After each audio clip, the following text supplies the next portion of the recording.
Part 2 of a series called Love Where You Live. The brethren have a motto. It's been going on for a couple of years. It's called Jesus in the Neighborhood. This is a sermon directly leading us towards being in our neighborhood. Last week I asked you to know the 8 neighbors around you and find out who they are so that we can begin to do ministry with them. Not in a strange way, but in a very positive way. Especially I want to welcome those who join us online. I am amazed at who watches this online. I don't, I'm not, this will be a rude, you won't even realize this. I am not technologically savvy, okay? And I'm not. There might be a way to know who watches us, but unless they tell me, I don't know. But I know every week, I don't know how many people you think watch it, but there are anywhere from 25 to 35, 40 views every week. Now they may be on there for 1 minute and hit click, and I don't know if that gets counted. I don't know all that stuff. But I'm amazed. This week I was in the hospital and visiting Mike, and a lady came up and said, "Oh, I watched your sermon last week twice." I said, "Well, really, you are a glutton for punishment to watch it twice." But anyway, so just I appreciate all of you, and I know there are people all over various states, not just in Garden City, watching us today. And please know that you are always welcome and greatly appreciated.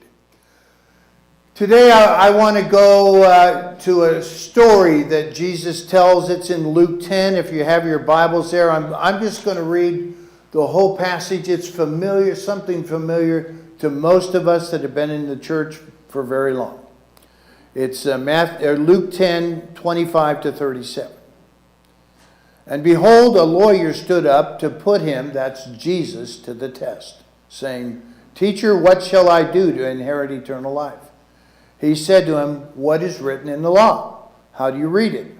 And he answered, 'You shall love the Lord your God with all your heart, with all your soul, with all your strength, and with all your mind, and your neighbor as yourself.' And he said to them, 'You have answered correctly. Do this, and you will live.' But he, desiring to justify himself, said to Jesus, 'And who is my neighbor?' Jesus replied," he tells him a story. "A man was going down from Jerusalem to Jericho." It's a 17-mile road. Very familiar. "And he fell among robbers, who stripped him and beat him and departed, leaving him half dead. Now by chance a priest was going down the road, and he saw him, and he passed on the other side. So likewise a Levite, when he came to the place and saw him, also passed on the other side. But a Samaritan, as he journeyed, came to where he was, and when he saw him, he had compassion. He went to him and bound up his wounds, pouring oil and wine. Then he set him on his own animal and brought him to an inn and took care of him. And the next day he took out 2 denarii and gave them to the innkeeper, saying, 'Take care of him, and whatever more you spend, I will repay you when I come back.' Which of these 3 do you think proved to be the neighbor to the man who fell among the robbers?" He said, "The one who showed mercy." And Jesus said, "You go and do likewise." For all of us, it's the question, who is our neighbor? Who is our neighbor? I asked you last week, who's in your hood? And I asked you to name the 8 people around you and where you live. This man was only testing Jesus. He didn't really want to know who his neighbor was. He wanted to test him. He wanted to say, "Okay, Jesus, how far do I have to go that'll get me into the kingdom of heaven? I don't want to go one bit further. I just want to go that far." And I want to make sure I don't love the wrong neighbor, because you got to be in the right people with the right crowd. And I want to make sure that I always have the right motives. So he asked Jesus, so define for me what a neighbor is. If you're already asking that question, you're probably not a good neighbor. I'm just going to say, you're probably not a good neighbor. This neighbor didn't want to love the naughty neighbor next door. Jesus was always hanging out with those sorts of people. We talked about that last week. The messy people, and how Jesus has called us to love and minister and be around messy people. There's nothing wrong with it. But this guy, he didn't want that kind of people in his life. We talked about Jesus last week saying he was about the tax collectors and the sinners. But Jesus told us that's where you need to be. This man wanted to do just enough neighbor loving, to the right neighbor, of course, so that he could get into heaven. But he didn't want to go one bit further than he absolutely had to. Now, I'm sure that none of you guys in this room have ever done this. But it's like the guy who says to his wife, how often do I need to tell you that I love you? If you're asking that question, you are already in trouble. And I'm just going to tell you, as one who has a little history with a little woman for 51 years almost, whatever it is, it's not enough. Whatever that number is, just add to it. You can't tell them enough how much you love them. But that's the mentality this guy had. What do I have to do to satisfy you? And the husband that says, what do I have to do to satisfy you that'll get me through? You're probably in trouble. But I want you to know, Jesus doesn't cast this guy aside. He doesn't throw him away because he's asking a question to test him. He doesn't drop kick him into, Galilee. He answers his question. And he answers him, point number 2, if you're following your outline. He tells a story we've all heard dozens of times. He tells about 3 men with 3 different responses. 3 men, 3 different responses. Now, if you remember right, when I was reading the scripture, they went from Jerusalem to Jericho. This is a very familiar road. This is not a road you wouldn't travel on.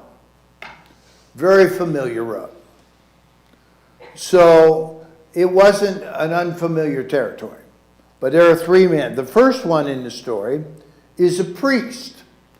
And all it simply says is he saw him and he went on the other side of the road. It was inconvenient for him. If you're keeping your outline, a priest, it was inconvenient for him. He not only passed on the other side of the road. In other words, he went out of his way to avoid doing the right thing. The right thing was to go and see what's going on with that man. He not only didn't go over and do that, he worked hard at going around it so he wouldn't have to get involved. So often we hear people say, well, let somebody else do it. Let the Emmaus House take care of the homeless situation. We have homeless people to our door almost every day of the week. And Emmaus House can only take care of so many. In fact, we are gathering food boxes to help. And I will tell you, Glenda's not here today, but I think at Thanksgiving time, they handed out between 150 and 200 boxes, food boxes. We're doing the same thing at Easter. We can do that to help them. But this let somebody else do it mentality is so prevalent in America. Somebody gets beaten up on the side of the street. You watch it on, I watch a lot of Law and Order TV shows, and they're always looking for witnesses and, oh, I don't want to get involved. Don't want to get involved. Nope, don't write my name down.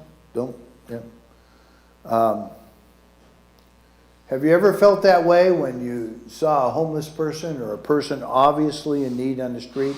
Let somebody else do it. That's that mentality. All right, the second is a Levite. Now the Levite has a unique problem, and I call it a contamination problem. Jesus uses these first two guys that because they represent the religious people to the Jews. And yet, for the Levite, he wrote Old Testament laws. And they were especially cleanliness laws. The Levite's job was to help people keep clean. They were the OCD neat freaks of the Jewish community. You know who they are. You may be married to one, an OCD neat freak. They offered sacrifices so that people could be clean from their sins. They could be that they could be before a holy God.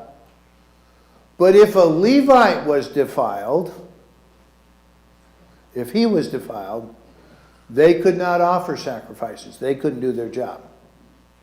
And one of the things that defiled people was dealing with dead things. So he sees this guy on the other side of the road, and he doesn't know whether he's dead or alive. And he says, if he's dead, I don't want to touch him, because if he touches him, I can't even go into the temple for 7 days. I can't do my job. So he's worried about being contaminated.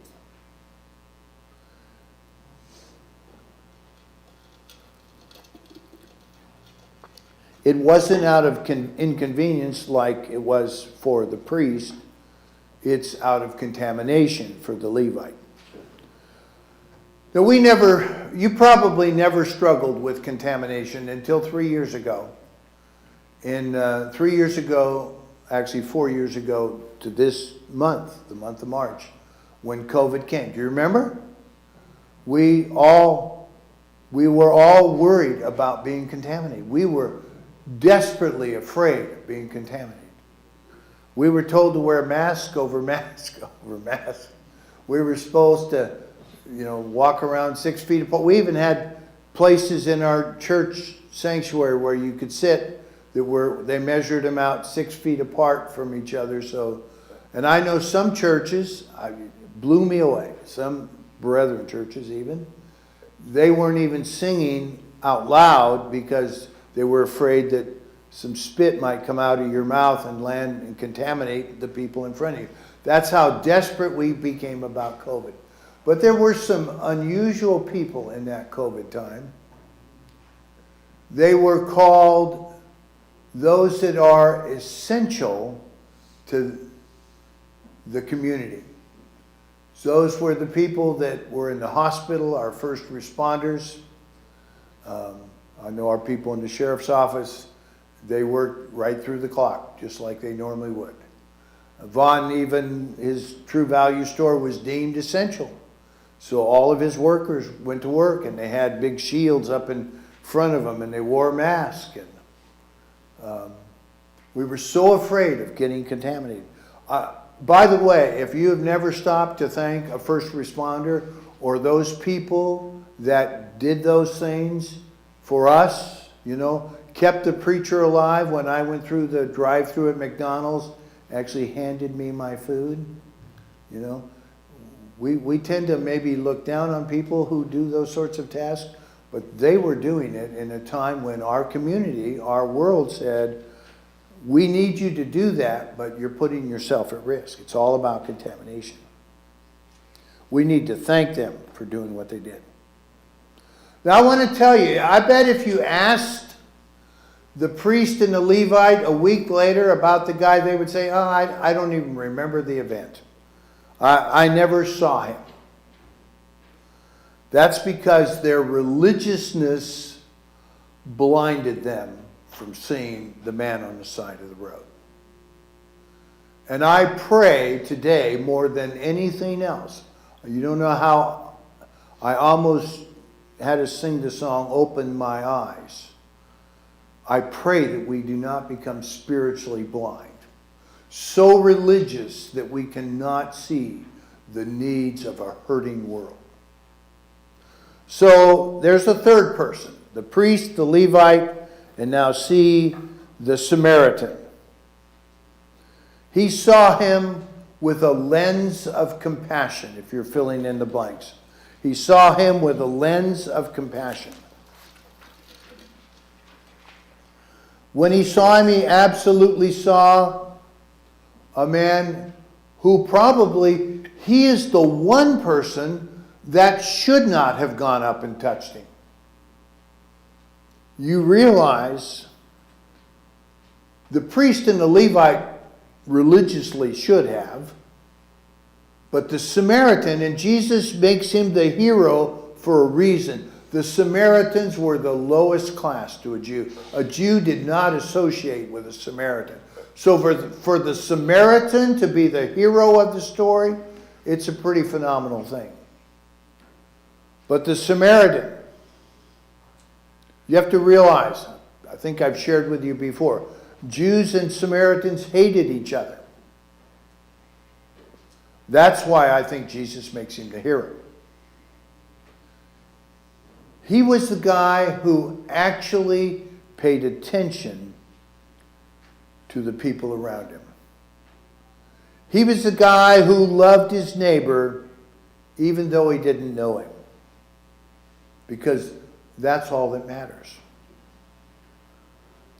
One of the most important acts of loving your neighbor is to actually see your neighbor. Now I want to emphasize that word see. The Good Samaritan saw him and acted. The priest and the Levite looked at him. But the Good Samaritan saw him. He saw him with what I call the lens of compassion. The lens of compassion allows us to see a person or a situation with a new perspective. The only way we are ever going to love the way Jesus wants us to love is when we put on the lens of compassion. I love the story. It's in Matthew 9. We were there last week talking about Matthew, but it also says in 35:36, Jesus went throughout all the cities and villages, teaching in their synagogues and proclaiming the gospel of the kingdom and healing every disease and every affliction. Now it's easy to stop there, but don't stop there. It says, when he saw the crowds, he had compassion for them because they were harassed and helpless like sheep without a shepherd. We need to be people of compassion. When he saw crowds, he had compassion on them. Now, I don't know about you, but I've worn glasses since I was 5 years old. So when I see little kids, and some of our kids in our church, young age, wearing glasses, I go up and talk to them about it. I do not know what it is to not have my glasses on. I don't sleep with them on. I do. When I do, I see I have my dreams in Technicolor, but most of the time I don't put my glasses on to sleep. But I can see things. But I've worn glasses all of my life. They helped me when I was a child to see the chalkboard. Now I have a rare vision problem. I cannot see three-dimensional. I have no idea what three-dimensional is. So to take me to a 3D movie is a total waste of time. I have no depth perception. And some of you, I've told the story. I love driving down the road 70 miles an hour and telling somebody, by the way, Richard's been with me, telling them, Oh, by the way, I don't know how close I am to that ditch over there. You don't know how fast they want to put me in the back seat of the truck. But I have no depth perception, none whatsoever. That is exactly how these religious leaders are. They had absolutely no compassion for anyone. But here's what Jesus wants us to do. It's number 3. Here's what Jesus wants us to do for our neighbors. And it's that verse 37, and I specifically included it. He says to the man, you go and do likewise. This is the most important thing I'm going to say today, is Jesus is telling you and me to go and be like that Good Samaritan. We're to go and do likewise. If you are a follower of Jesus, it's not about the title you have or the position you have. It's about following Jesus and doing what he would ask you to do. It was not about being a priest or a Levite. It's about doing. We are to unleash compassion. I want you to know that when you unleash compassion, it is almost always inconvenient. It's not going to be convenient. The Jericho road was a familiar road.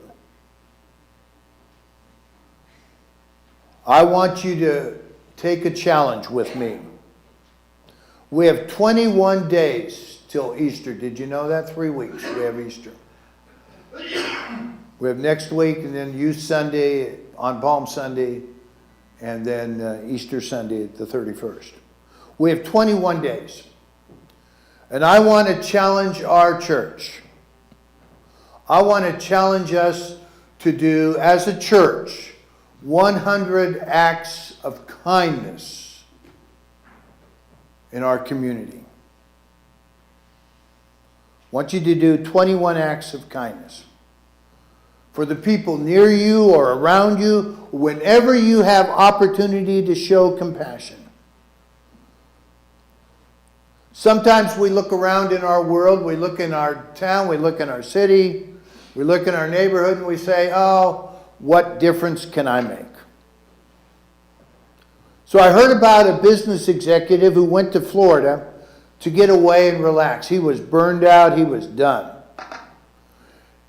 And while he was there, every day he would get up in the morning and he would take his dog and he would walk down the beach. But during the night, one particular day, there was a terrible, terrible storm. And when he woke up in the morning, there were thousands of starfish on the beach. And he and his dog walked down the beach and they were going around the starfish. He was watching a little boy down the beach a little bit, and he would pick a starfish up and throw him into the water. And he'd pick up another starfish and throw him into the water. So he walks up to the little boy and he said, you know, you're never going to accomplish it all. He said, you can't, there's too many. There's too many, you can't do it. The little boy picked up a starfish and threw it into the water. And then he said, but I bet it made a difference for that one. It's a familiar story. You probably have heard it before. We need to make a difference for that one, the one that's right in front of us. So let's make a difference, one person at a time. That's B. That's what we're trying to do in our church, make a difference. To make a difference, one life at a time. I want to play a video for you. It's going to be up on the screen. It's by a guy named Mark Ludy. It's called The Legend of the Flower Man. Can we play the video, Barb?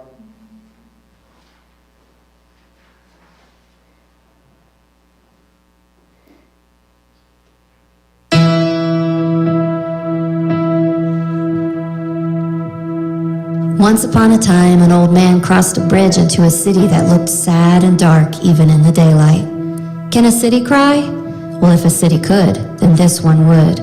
The Ferris wheel stood still and rusted.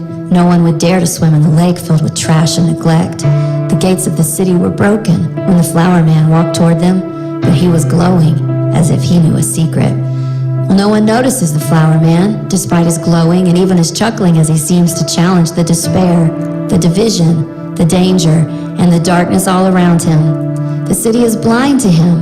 They're looking down the way people do when they have given up. The flower man finds a rundown house in the center of town and says, "This'll do just fine." Strangely, no one notices him as he literally glows with anticipation. The young girl is preoccupied with her boredom. The man sits in a bath but never feels clean. The painter stares at the blank canvas. The elderly woman carries too much. The thief is plotting, and no one notices the flower man. No one except the little girl next door. The flower man sets to work, replacing brokenness with beauty. Two little girls are just in awe. A few adults who brave a glance are mostly cynical or even offended. Most of the folks from the sad city hurry by without even looking up. And then it happened.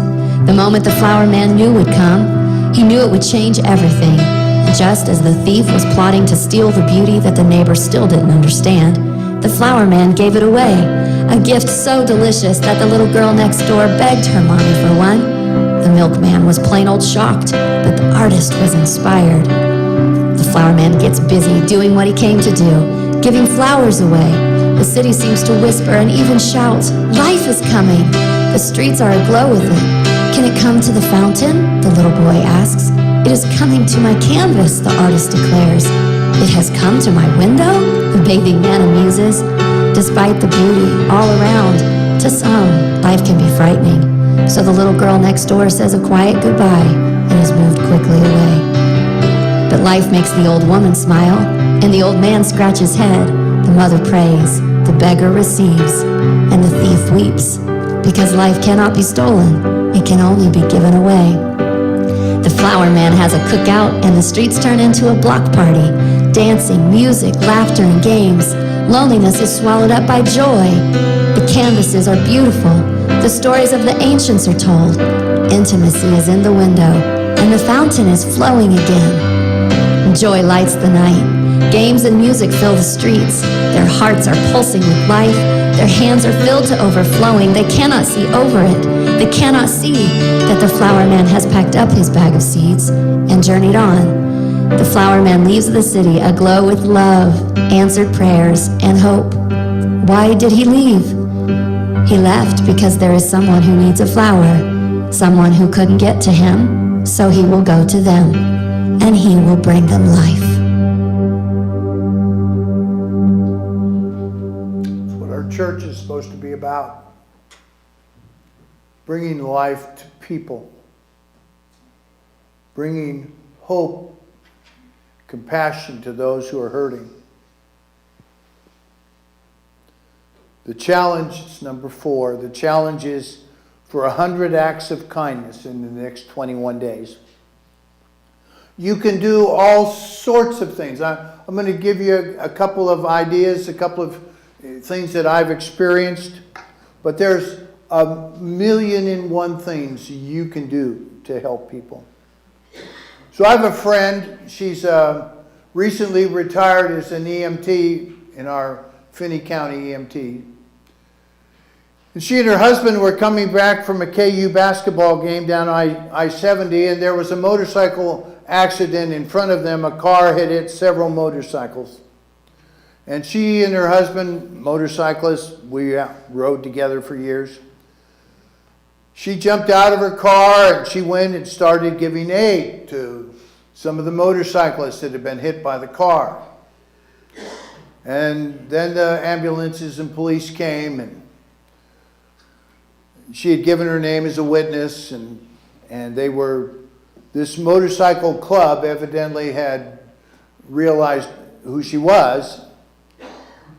So a week or so later, she got a letter in the mail from the president of that nationwide motorcycle club, thanking her for taking the time to offer medical care to their motorcyclist.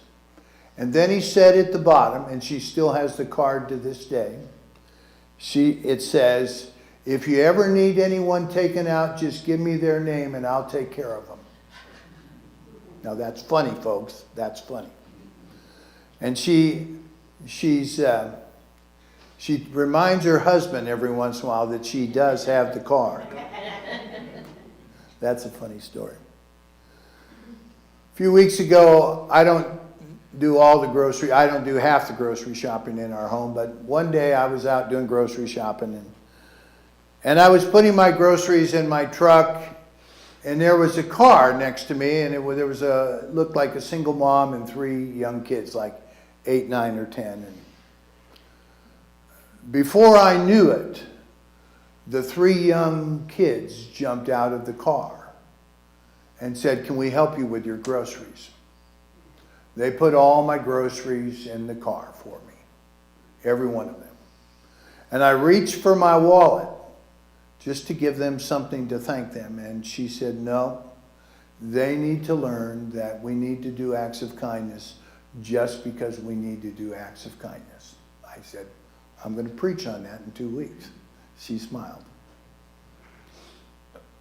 You can do little things, folks.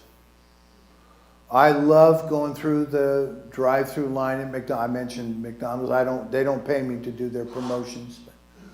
Many of you know I often go there, and often I will see a veteran's vehicle in front of me. And if I do, I will say to the person that I'm making my order, I want to pay for their meal.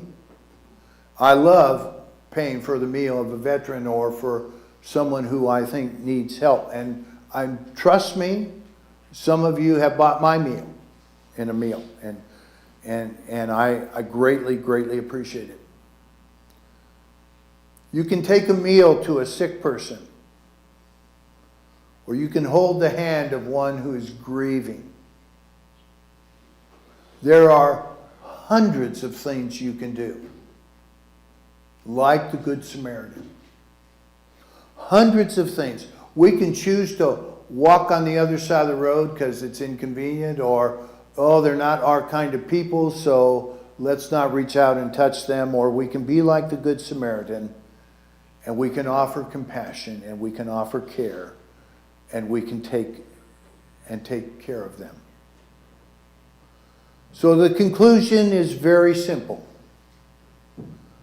Let's get to work.